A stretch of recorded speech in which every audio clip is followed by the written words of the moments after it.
Le plan humanitaire de 2020 requiert plus d'1 milliard de dollars pour répondre aux chocs récurrents liés au climat et qui continuent d'affecter une grande partie de la Somalie. Le gouvernement somalien et sa communauté de donateurs disent que le dernier plan de réponse humanitaire espère cibler plus de 3 millions de personnes affectées par les récents chocs climatiques dans tout le pays. 1,7 million de personnes déplacées par le conflit, les inondations, la sécheresse et les évictions forcées seront visées par le plan de réponse. De récentes infestations de criquets du désert dans certaines parties du pays ont aussi suscité des inquiétudes parmi les agences humanitaires et les communautés agropastorales qui vivent dans les régions centre-sud de la Somalie.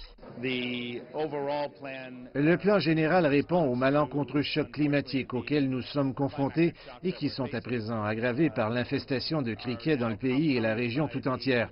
Ils sont venus à la fin de la saison pluvieuse du Déhir et ils ne semblent pas avoir un impact majeur sur la récolte, mais notre crainte est qu'ils resteront dans le pays et auront un impact sur la récolte. On rapporte que jusqu'à 5,2 millions de personnes ont besoin d'aide humanitaire, une augmentation par rapport aux 4,2 millions de personnes de l'an dernier.